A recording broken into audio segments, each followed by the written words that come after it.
I would like to welcome you to today's session. My name is Igor Akpovo, instructional designer in OLAP. I'm joined today by my colleagues from OLAP, and I would just like you to meet them. So my colleagues, if you would mind, just say who you are and what you do in OLAP. I'm sure some of you have already met my colleagues, but some of you it's for the first time you're here. So I don't think it hurts for you to meet my colleagues. So let's say Dr. J, perhaps go first. Hey, everybody. It's good to be here. I'm the Director of Online Learning and Course Production, Jason Johnston, here in OLAP. And I'm just really thankful to have this brown bag. Appreciate Igor putting this together and all of you faculty who come to both listen and be part of the community, but also present. So it's really a rich offering that we have here. So thank you. Thank you. Next will be Chris. Hi, everybody. I recognize some of you, so it's really good to see you again. And for the new people, thank you for showing up. I'm Chris Emberton, and I'm one of the instructional designers here at OLAP. Thank you. I think Josh is here. Josh, are you with us?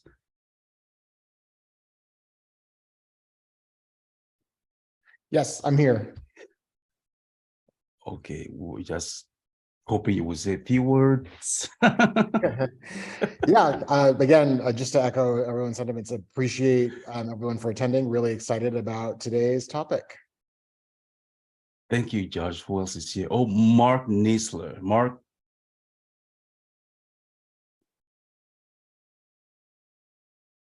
All right, it appears Mark is not with Sorry, us. I was just finishing a bite of a sandwich. Yes, I'm the compliance coordinator for the OLAP team. Thank you. Thanks, Mark. And Tonya is here. Tonya. Hi, everyone. My name is Tanya Hussein. I'm very happy to be here. I'm an instructional designer with OLAP, and I'm excited to see the presentation today. Thank you for joining us. Thank you. So I believe there's no one else from my office here. So I would like to introduce to you today's two presenters, Dr. Moon-Hee Cho and Dr. Rachel Rui. Dr. Moon-Hee Cho is an associate professor in the School of Advertising and Public Relations at the University of Tennessee, Knoxville. Her primary research focuses on public relations and strategic communication management in both for-profit and non-profit sectors. Dr. Rachel Rui serves as the director for the Office of Asia Engagement and the Office of Communications. Her work at the Office of Asia Engagement, focuses on collaborating with campus partners to develop and execute innovative programs that contribute to global learning, research, and service opportunities. She has recently been recognized as Volunteer 40 on the 40 class of 2023. So I'm going to hand it over now to Rachel to get us started. All right, thank you so much, Igor. Thank you, OLAP, for inviting me and Professor Cho to present today of this very exciting initiative that I hope that many of you will be interested in partaking. My name is Rachel Ray, like Igor mentioned. I'm going to be your chef for the lunch. I'm just kidding. Well, can you all see my screen? Okay, perfect. All right, so today, I'm hoping to introduce to you the collaborative online international learning opportunity here at UT. And this is one of the many ways where we can increase the students' global engagement in the university classroom. But before we get started, what I really wanted to do is to ask all the audience a quick question. Why are you interested in learning about the COIL? And before you put anything in the chat, I have a request. So I'm going to give everybody about 1 minute to write down a short, succinct answer in the chat. And I'm going to count to 3 before all of you will post the answer together. But I will let you know why I'm asking you to do this later on. So are you ready? Okay, all right. Why are you interested in learning about COIL? So in a few sentences, a few words. I'm going to give you about 1 minute to write down the answer in the chat. But don't post anything yet until I count to 3.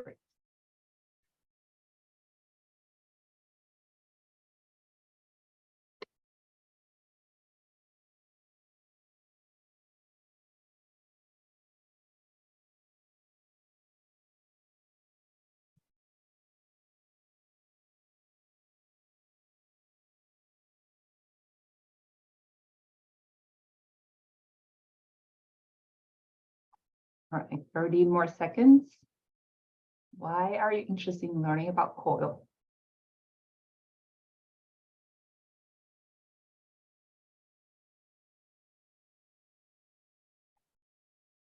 Okay, are we almost already? If you finish, give me a thumbs up.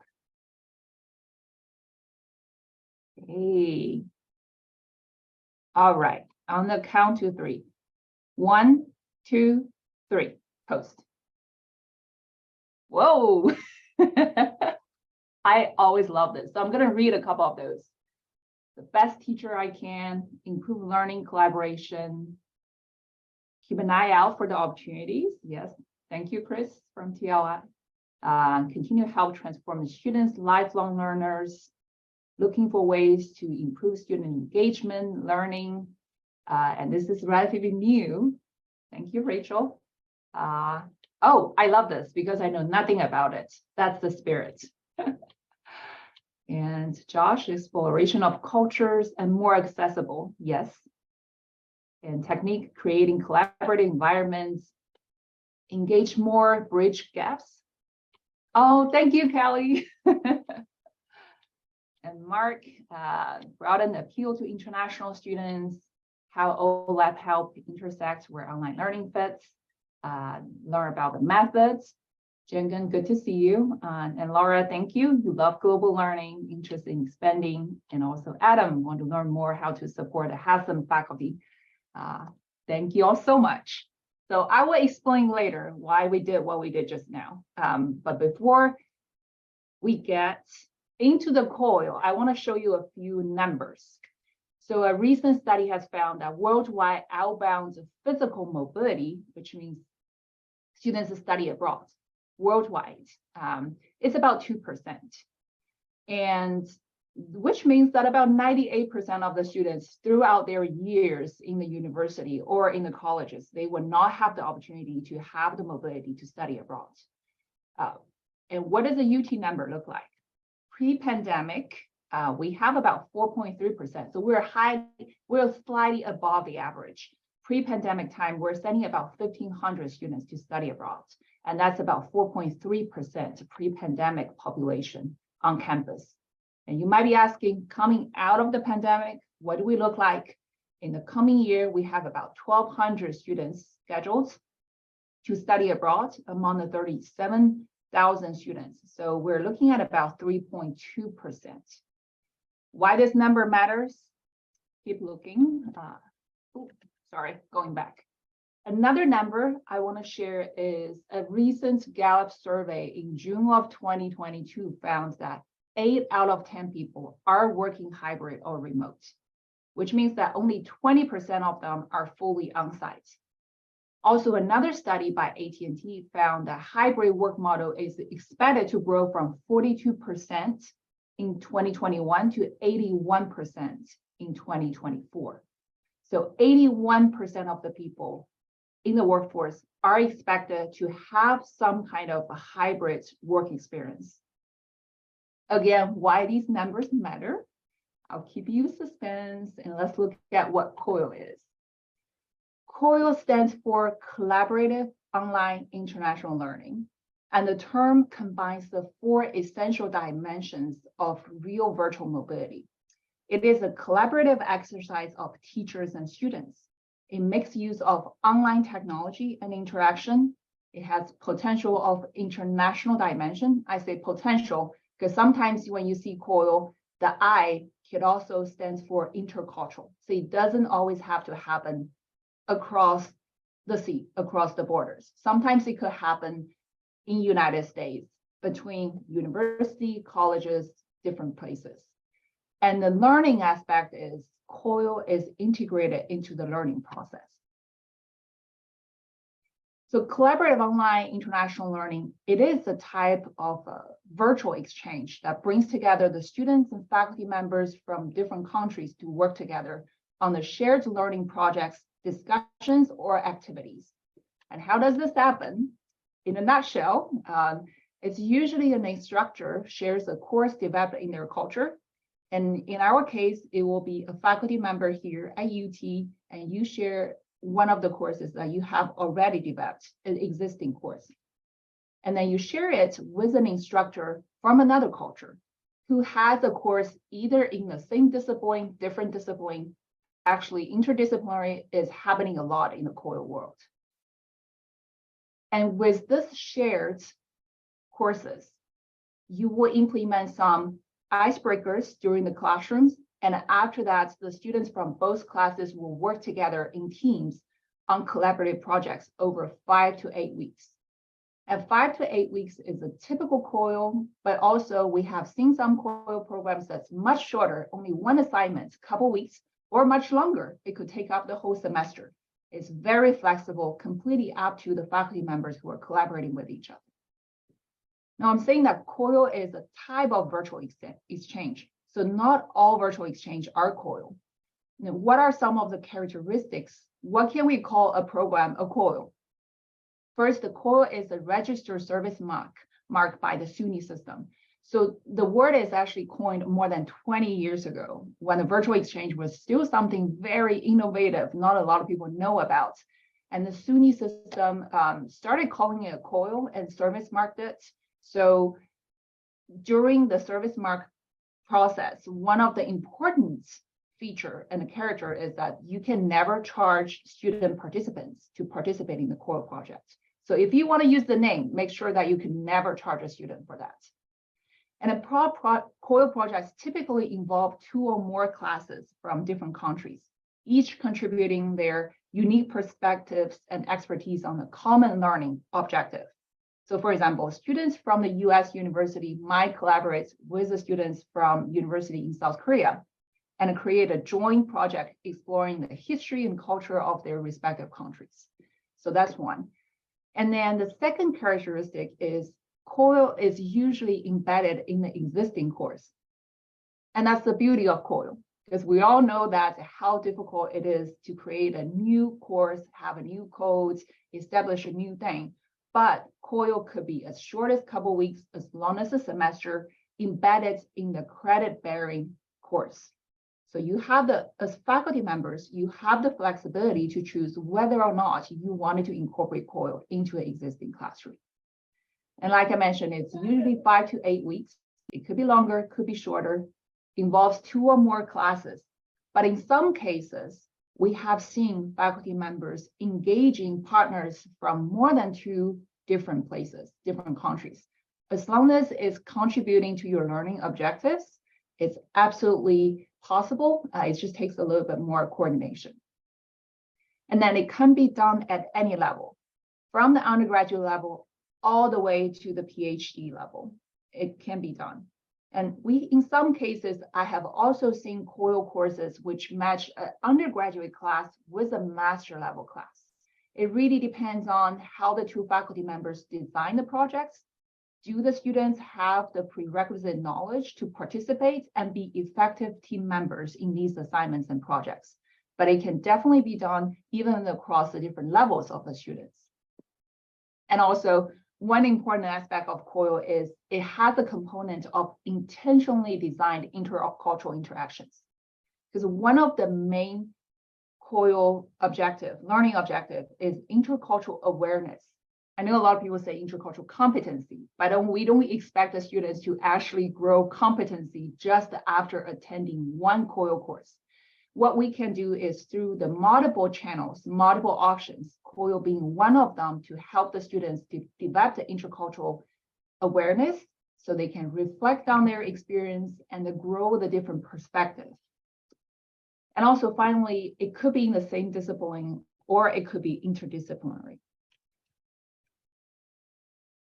So we talk about what COIL is, and it's important to also talk about what COIL is not. First, COIL is not a substitute for study abroad. So it's not a stepping down if you cannot afford to go study abroad, and this is the second to the best thing. It's not, because COIL is a completely different experience for all the students. It is intentionally designed to be a virtual exchange experience. And in fact, a study was done by the Cultural Intelligence Center that has shown that students who participated in COIL actually grow more intercultural awareness than those who study abroad, but without the COIL component. And the reason is that the intercultural learning piece was intentionally designed in the COIL course, while study abroad might not necessarily be the case. But does that mean that it has no whatsoever correlation between study abroad and COIL? Actually, no, because again, the study was done to show that COIL, although not intentionally designed to encourage study abroad, the enrollment was not targeted at any groups, but the students participating has shown overall 77 percentage point increase in the probability of subsequently studying abroad. And also what's so significant about that data is that it includes the significant increase among the first generation, Pell eligible, African-American, Hispanic students. So COIL is really an inclusive teaching tool and also opening the doors for a lot of the students who otherwise would not have this global engagement opportunity. So that's COIL. And then secondly, if not co-teaching. So co-teaching is faculty members come together, co-design a curriculum, deliver the course together to both classes of the students. It's not co-teaching at all, because although there might be some common lectures, faculty have full control over the contents that they are teaching their own students and control the learning outcomes of their own students. Also, the students are only graded by their own faculty. So in that sense, you don't have control over the other class, the other faculty member don't have the control over your class. You are co-designing a project assignment, but you're not interacting or impacting the other's class in the way that in the capacity of teaching the other students. And the third is not focused on language learning. And some people might say, wait, COIL, international, why it has nothing to do with language? It's not that it has nothing to do with the language. But language, a lot of times here, is considered to be a tool. So it's a means to the end, but it's never a learning objective in the COIL course. But we do have to consider the language fluency of teachers and students in each cohort, but it's never focused on language learning. I will give you a quick example that a lot of times the COIL we have seen happening between United States and another culture, another country, a lot of times we're using the language English, which is the dominant language. But then during the classroom design, you might have to be very intentional about designing some assignments to allow the students whose English is not their first language more time to reflect on the assignments and work on the assignment. So you can see some of the asynchronous assignments given to the students where they might be able to use some Google Translate, doing the Grammarly, or hopefully not GPT that's, to coin the whole thing, but they're going to have some of these language enabling tools to make them more confident in contributing to the teamwork. And that's another reason that we did the question at the very beginning. It's a very common tool that a lot of COIL professors will be using in the classroom in such a setting, that instead of asking all the students to posting the answers in the chat as long as they have it ready, we will give the students a period of time where they can put down their answers, edit their answers, and then on the count to 3, post the answers all together. So that took the uncomfort or the pressure of the students whose first language is not the language that's used in the classroom to be having this pressure that I have to post something immediately. And a lot of times that will actually hinder the students from participating in the classroom.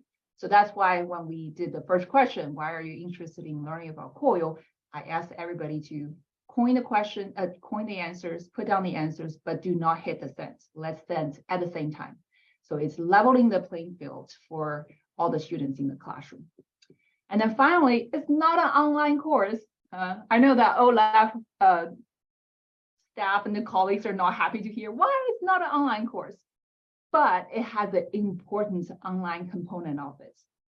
A lot of COIL courses and actually happen in their home country as an in-person course, but the COIL components is utilizing an online technology platform. So that's the difference. I will show you a quick picture of a COIL course that we did last semester with the Architecture Studio Design course. As you can see, all the students here at UT, they're attending in person. And this is one of the midterm interaction they had as a whole class interacting with the COIL participants from Seoul National University. Again, all the students in the classroom at UT are taking this course in person, but the COIL components, when they're having this group discussions, group work, it's happening on the virtual platform. So besides a actual like a Zoom setting, WebEx that we're using for the teaching, we also encourage students to also choose the tools that they wanted to use to communicate with each other during the group work. So now I wanted to show you a typical 8-week COIL program, how it's set up. Now remember that it's very flexible. It's just one of the examples. If you're doing an 8-week, this is a typical course design. For the first week and the second week, usually we will have some icebreaker activities incorporated in the classroom to make sure the students are familiarized with each other. And a lot of times we encourage these icebreaker activities to be far from what the course content is. So if you're teaching studio design, how about talk about the favorite music, the food? You know, I'm always a huge fan of talking about the food. I think everybody loves food. That's like across the world. And then after the icebreaker activities, of course, we will introduce the platforms we'll be using for this COIL component to the students. And again, also encourage the students in their smaller groups, explore some of the social media tools that they can use to communicate each other for the effective teamwork. And then for the next week is the engagement periods. COIL course, when you have the project assignments, you usually divide the classrooms into the smaller groups. And later on, Professor Cho will talk about, in her case, how the teams are formed. But typically, you have smaller teams. So about 2 students from each institution form a group of 4, or no more than 6. So the smaller teams are, the better the experience for the students. So I wouldn't encourage you have 10 people group. And here, during this week, the instructors or the professors will also use some tools to facilitate the discussion, the comparison analysis exercise inside the group to make sure that each group can function. And then for the next 2 to 3 weeks, that's the assignment time, group work time, teamwork time to together work on the project or solve a problem. And then during the final 1 to 2 weeks, the student will come together, co-present the outcome of the project. Again, the project could be, you know, an artifact, a design, a presentation, discussion, research. So it's any kind of format that you can think about. And another important step is self-reflection. So for the intercultural awareness learning, sometimes you don't actually feel that you are learning unless you stop and reflect on the experience that you just worked on. It's very interesting that one of the recent courses we did, we assessed the students. A lot of students were frustrated throughout the teamwork. And that's a collaboration between the UT students and then students from Seoul National University, which is Asian culture. So the students put in the comments, we thought that we did everything we could to communicate with our team members to let them know that this is what we're going to do, this is what they're going to do. And everybody agrees, but they came back the next day, the results were different. So this is the type of the frustration we wanted the students to be reflecting on, was like, why did the communication not reach the effects that you thought that it's going to reach? So that's some of the important pieces during the final 1 to 2 weeks. Instructors will help the students to understand their experience and make sense of their experience. And of course, we have the course assessments, which will be facilitated by our COIL office. And I'll skip the couple of the COIL examples because Professor Cho will talk about her class. And I will briefly touch upon the COIL benefits. I'm not going to read the whole slides. There's too many benefits to mention, so I will just highlight a few. So for faculty members who are participating in COIL, it is a tool to actively engage the students in the classroom learning. It is a pedagogical or andragogical development. So it's a professional development for faculty members. How could you engage the students more? And how could COIL benefit the learning outcomes? So COIL is not for every class, but there are some classes could be largely enhanced. The student experience and also the learning outcomes could be enhanced by having this COIL module. So just think about that, what are some of the classes might benefit from COIL? And then secondly, for faculty members, COIL helps to establish the connection for potential research or other academic collaborations. If you're interested in working with some faculty members overseas or working with some institutions, we will be able to help you to identify international partners, and maybe COIL is the first thing we do together to explore each other's academic programs, and then later on lead to research collaborations. And for students, first, I cannot stress enough, increase intercultural awareness. So there are a couple of the studies that one was done in 2007 by the Cultural Intelligence Center, and another one was just recently published on January 25th in one of the journals for the virtual exchange, showing significant increase of students in intercultural intelligence after participating in this course. And the students, the samples is sample size is usually around 100 students, and there are more increased points reported among US students than other countries. And then secondly, it's about gaining experience in virtual teamwork. So as you can see, some of the numbers that I shared at the very beginning, that virtual teamwork has become an integral part when students are getting on the job market. So nowadays, if we're expecting 81% of people having some kind of a remote or hybrid working expectations in their class, in their workplace, what are the employers going to ask for? Some virtual teamwork experience when they are still in school. So COIL is a perfect tool for us to give the students these experience. And again, going back to what we're talking about, the digital literacy, does having the tool to know how to use email, video gaming, video conferencing, does having experiencing all of those equal to a virtual teamwork experience? I would argue that not necessarily. Because a lot of things, until you work on the project together, you don't know how to correctly apply all of these learning and virtual tools during the teamwork, how to be effective in the teamwork. So we are collaborating with the Career Center to see how can we translate what the students have learned in the COIL courses onto their diploma, onto their resume, to showcase to the employer the employability of the students by having this component. So these are some of the very important benefits that bring to the students.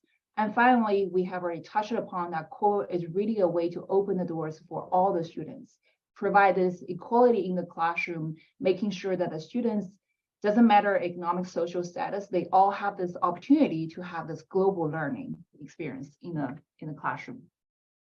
Since we're talking about money, COIL is a revenue neutral model. Like I mentioned, that COIL is taking an existing class. So the pre-assumption is that all the students in the classrooms are already enrolled, charged the tuition, and also awarded grades from their home institution. So that's taking the money out of the equation, which makes things much easier on the administrative side to implement COIL in the classroom. But does that mean that COIL comes free? Not necessarily. I would love to show you a graphic here. It's the COIL bridge, and it's conceived and also made by a mentor of mine, John Rubin, who is the person who started the COIL SUNY COIL Center. And he made this graphic to show that to help the students across the COIL bridge, there are some important pylons. So we have faculty members. You are the faculty members. professors, you're devoting your time to learn about COIL, to develop the courses, implement the courses.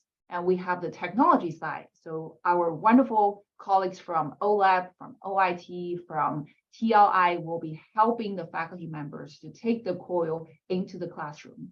And then we also have international programs, which is where I'm sitting, the Center for Global Engagement.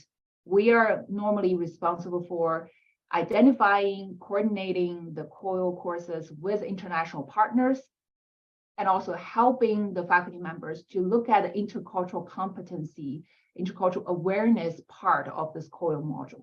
So there are a lot of members, a lot of human resources involved in taking the COIL and implementing the COIL into a classroom. So although the COIL seems to be free for the students, it actually costs a lot of staff time in the process.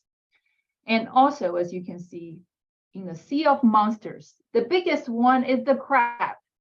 Faculty and staff overloads. We all experienced that throughout the pandemic time. We're doing a lot of online things, taking a lot of additional steps to ensure that our students have a good experience. So how do we deal with that? I'm showing you a supporting structure here at UT. What are some of the moving parts? We are trying to make the COIL initiative a successful one here at UT by collaborating with all of these important partners on campus. So I will do it clockwise. First, the OLAP. Thank you for us to give us this opportunity to talk to all the faculty members about this COIL initiative. So I have also been talking with Josh about and Igor about how do we implement COIL? How do we provide this opportunity to some faculty members who might be interested in it, but also their bandwidth is limited, and how do we make sure that we provide enough support? And the wonderful instructional design team here, I know that Professor Cho worked with Tanya on some of the instructional design, so thank you so much for providing that support. And the student success team that we have been talking with them about, what about the first year studies program? Would that be a good opportunity to introduce global learning to the students during their first year? Maybe give them a taste of COIL. That's a possibility. And another more important part is that about the course assessment. How does COIL components contribute to retention and graduation of the students? So there are some studies already showing that, but as a pioneer in the field, UT really wanted to contribute to the empirical study of COIL's impact. So we're working with the student success team on that. And the Center for Global Engagement, like I mentioned, we're responsible for identifying international partners, helping with the intercultural competency part of the design, career development, how do we translate what students learn in the COIL classroom into their employability. Provost office, we're very fortunate that Provost office funded one full-time COIL coordinator position in my office, and also given us some budgets to take COIL into the next level. And also teaching, learning, innovation. Our wonderful colleagues over there will collaborate together to see how we can develop some in-house training for our faculty member. So far for the pilot programs, the training has been outsourced. We have a lot of great resources on the market, like SUNY, FIU, and Professor Cho will talk about, Central Unison. And all of these are great, but at the same time, it's not customized to UT faculty. So it is our vision and hope that we can develop some in-house training in the next couple of years to hopefully whoever's interested will be able to offer that continuously. And also OIT is providing the technical support for a lot of these technologies that are happening. And also outside of UT, we have a much bigger community. And we're very fortunate to have John Rubin, who started all to work with us as a consultant. Some of you have met John already, and we're hoping that in the future to invite John to talk to the larger audience. And also there's a global community of practice for COIL program. So once faculty join, you'll be connected with colleagues all over the world who are interested in COIL and many others. And what's most important, the partner, the centerpiece is the faculty at UT. So you are the most important piece of making COIL work. And we are in the process also forming a community of practice So later on, I will give you a link how you can participate if you're interested in learning more. It's not a commitment right now, but we do want you to feel comfortable of coming to future events to talk about COIL. And I talk about future other resources.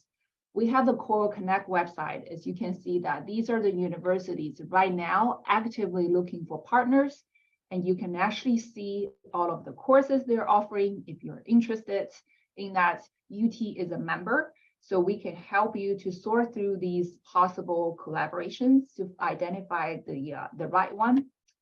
And also, there are many other established COIL centers that we have been learning a lot from our aspirational COIL centers.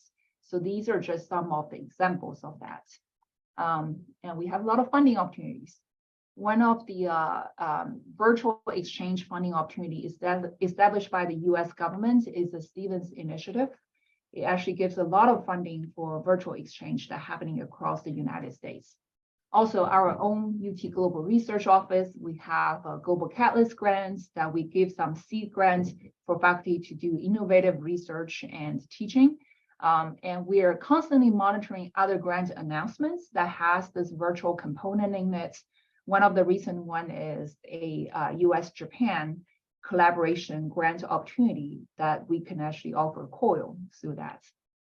So we will reach out to the faculty members utilizing the network that we established to send out these grant opportunities.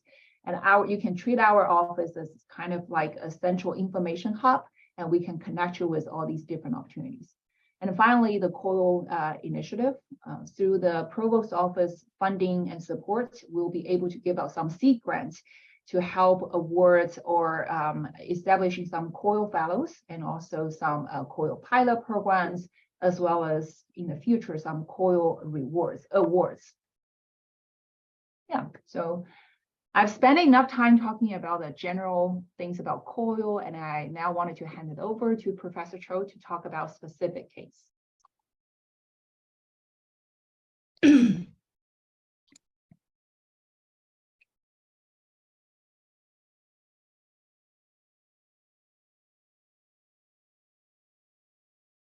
Can you see the slides? Okay.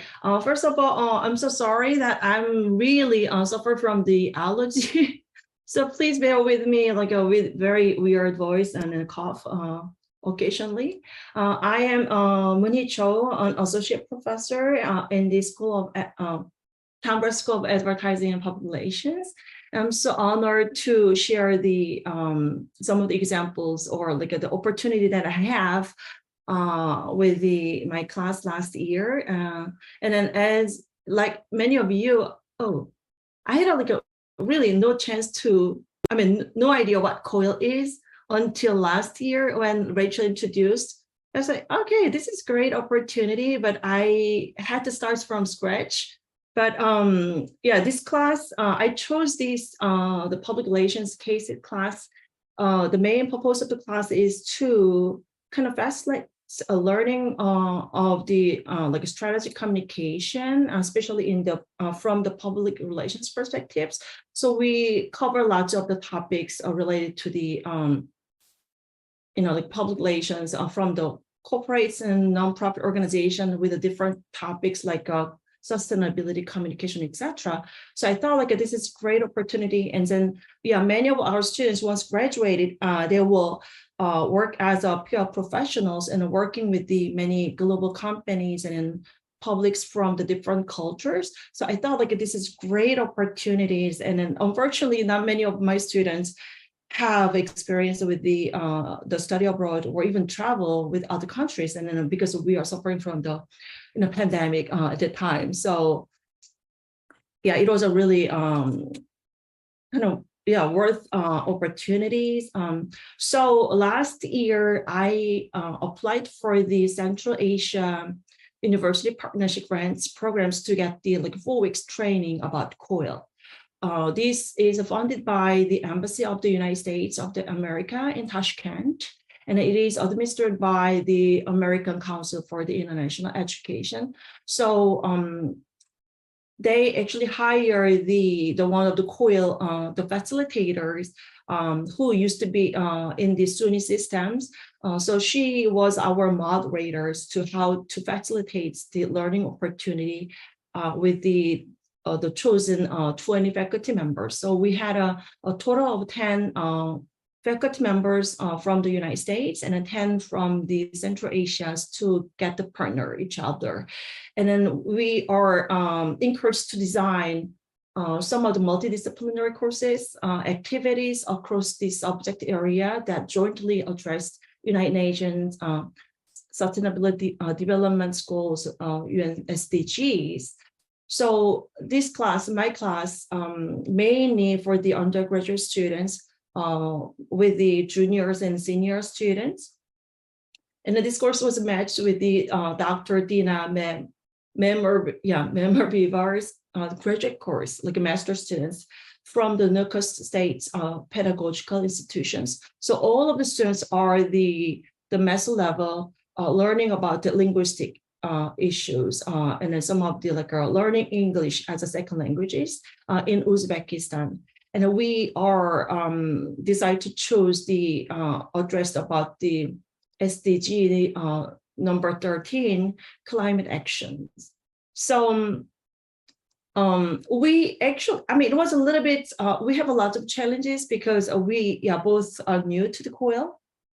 And then the training was started early January till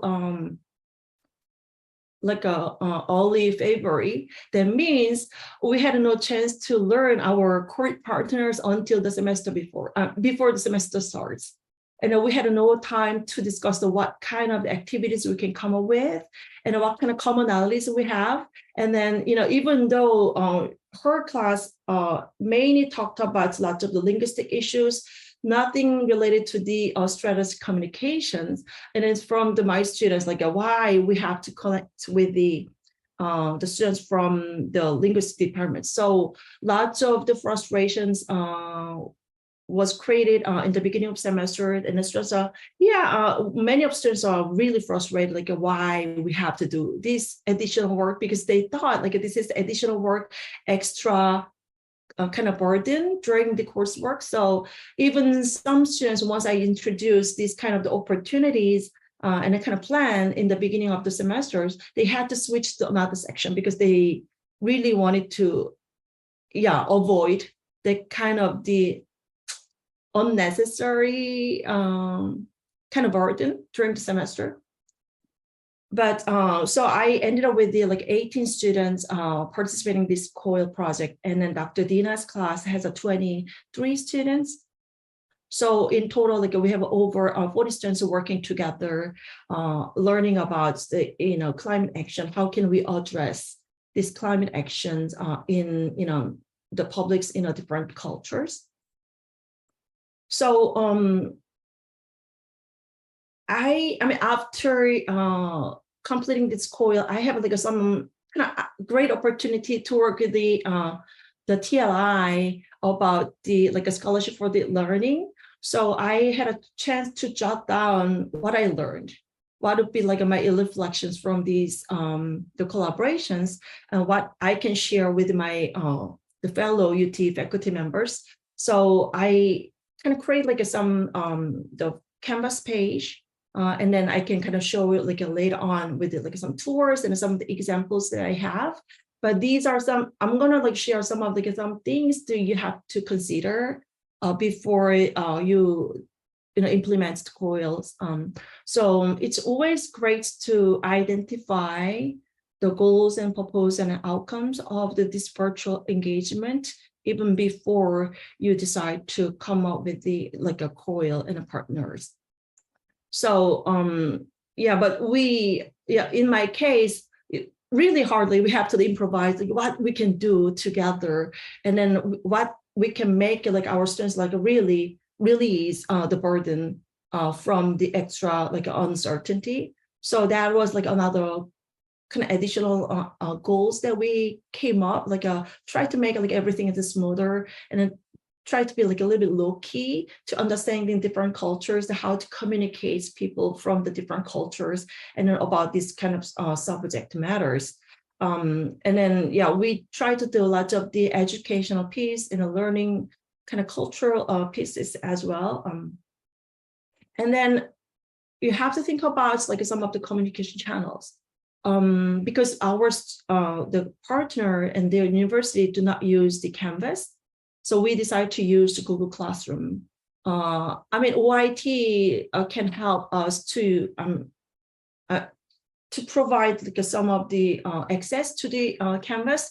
There's some kind of fee involved in this kind of process.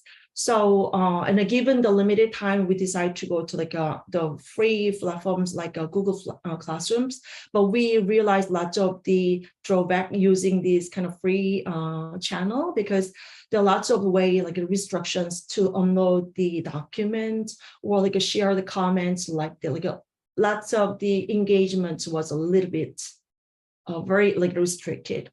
And then we realized that UTK, like our like OIT has a really great security system.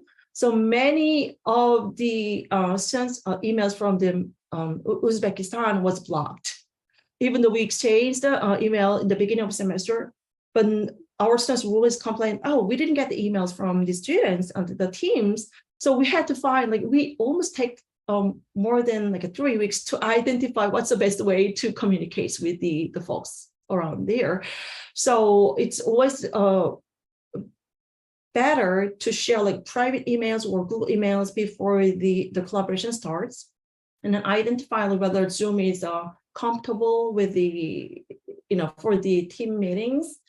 And then, yeah, we encourage students to use like WhatsApp and then Telegrams, because not many people use the, it's so hard to identify the communication channels, but please be aware that some cultures actually censor the WhatsApps or like a Telegram activities. So that's another things that we have to be aware of, kind of promoting to use the like some softwares or like some the social media apps. And then our students, when they we encourage to use to share their phone numbers to get the WhatsApp or etc. They never thought about like putting the country code to share, like when they share their phone numbers. So that's another kind of aha moments that our students like living in the delivery center, like a center of the universe. So, but we learned a lot from this kind of the anecdotes we have. And then be aware, you have to play with the like some time differences. So we had almost like 8 hours differences without daylight saving, and after daylight saving observed, we have like 9 hours differences. And then we actually was discouraged to for our students to engage outside of class time. So it was really hard to identify the best time that we can engage. So some of the like a Zoom session was like a voluntary, because our students couldn't make it, and it's like a very like a late night for their time. So it's always to identify, and then maybe you have to be kind of informed your students to get some of the flexibility, and then you have to also mind about some of the holidays. So we had like an Easter, Ramadan, and lots of the national holidays during the semester. So we had to kind of avoid those kind of time periods during the collaboration. And then in terms of semester schedule, I didn't have like any big issue with my cohorts, like my partner in the Uzbekistan, but for some of the Asian countries, like for example, in Korea, they start their spring semester in March, and then they start their fall semester in September. So even though like we have like a 16 weeks of the semester, maybe you missed like almost like a half of the time, like semester for the engagement. So that's another things you have to consider. And then language is really important too.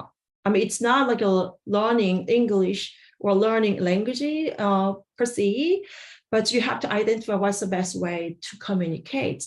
So in our situation, the main language was English, because our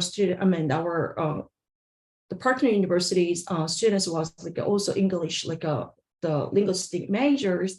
But I heard from my cohort at COIL, they had like a 3 languages it has to use: English, and then Russian and Uzbekistan were the other country, like other third languages. And then the faculty members in there should be function as like a translator. So that's another things you have to consider. And then, yeah, in terms of the class size, you have to also think about like how big it would be, what's the ideal size of the class. And then I had one faculty members in Korea who's really interested in the COIL process, but in terms of the class size, it was like more like a double or triple size. And many Asian countries has like a bigger class than the US. So that's another things you have to keep in mind. And then it's always like spend more times to build the rapport and then kind of keep up with some of the ideas that you have. I always have like some of like 2 weeks, like a maybe bi-weekly meeting with my collaborator in like a midnight. So we have to kind of keep up like how to kind of give assignments together. How can we make the like a learning process more meaningful? So these are some of the tips that I kind of come up with from my own hands-on experience. So yeah, these are some of the screenshots that we had a Zoom with these students. And then, yeah, we did like some of the ice-breaking kind of activities. And then before we even formed the teams. And then, so we had like some like a group project and an individual project, and then having more individual level of the engagement. So I can share some of the course.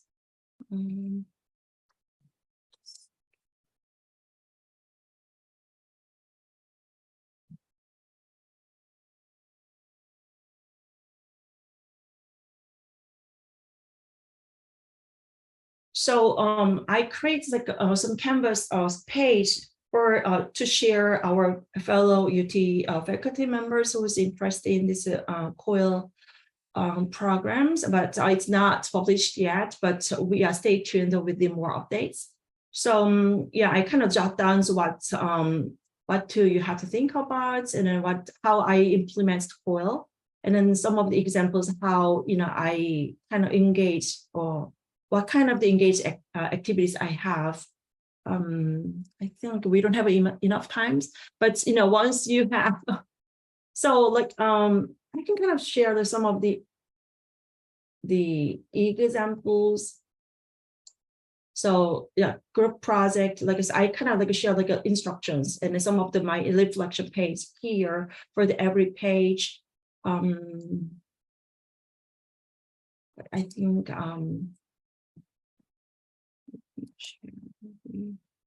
I can finish my kind of presentation with the kind of the reflection at the end of the semester. I asked my students to jot down what they learned from this opportunity, and this is from one of my students. So she's the one who always used a lot of this jargon and slangs, but she tried to be more conscious, like using those kind of languages.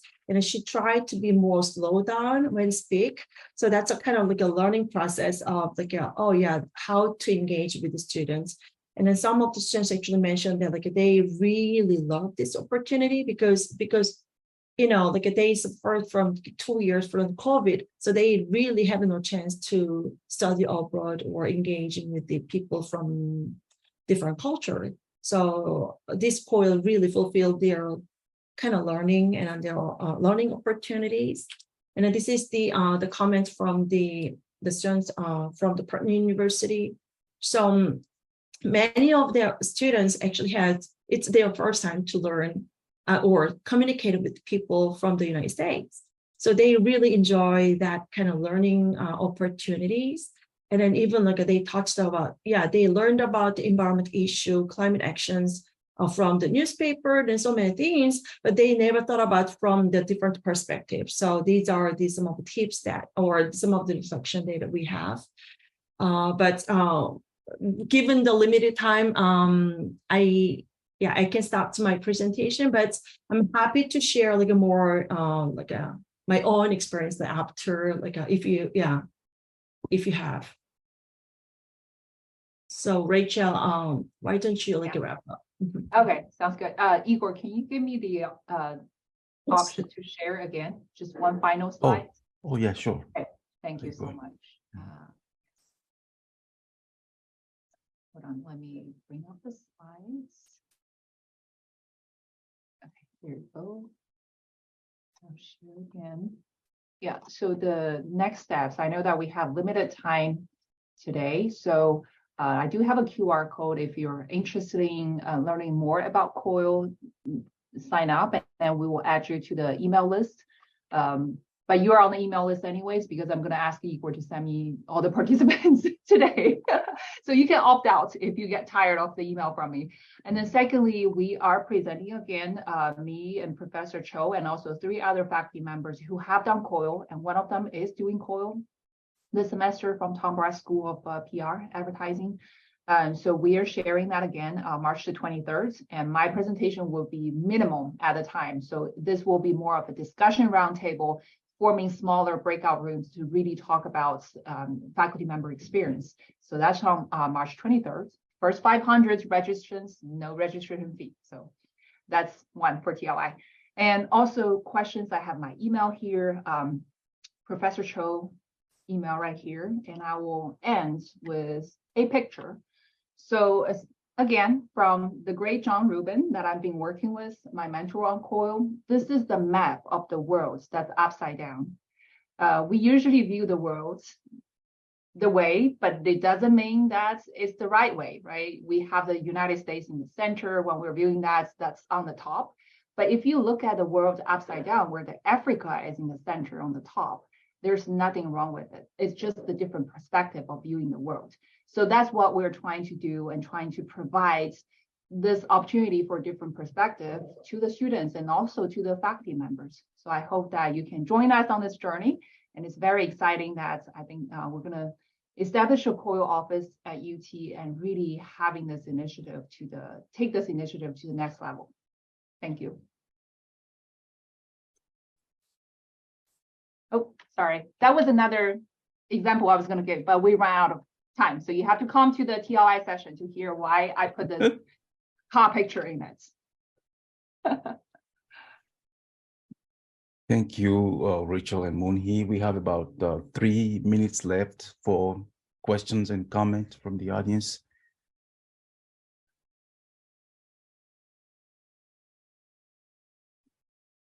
I have a question as far as when you apply it to a course. Do all the students in the course have to participate? If you have a big course and you already have online activities, collaborative activities, could it be just a smaller group of people that are engaged in COIL? Because like if you have 200 students, it would be otherwise impossible, I think. That's a great question. We have seen both, and some courses, if the size, it really depends on the faculty members and then the learning outcomes. If you want all students to participate, having that experience, you might choose a course size that's more fitting for this. And then, but we have also seen some courses like, have larger courses, entry-level courses with more people, and then a COIL component could be something you give extra credits or something during the classroom. Completely flexible. Moon-hee, do you want to? Yeah, I think it's a really kind of up to the instructors. So I have some COIL friends who use the COIL with a large lecture class, with the public speaking, a 200, 300 students. So maybe having it's 1 or 2 minutes, a public speaking opportunities, but they can work together to come up with some of the scripts and get to practice some of learning experience. So you can do a very small activities or even though a COIL encouraged to have a 5 to 8 weeks engagement, but it's really up to you, how much you can incorporate those kind of learning opportunity into your whole pictures of the class.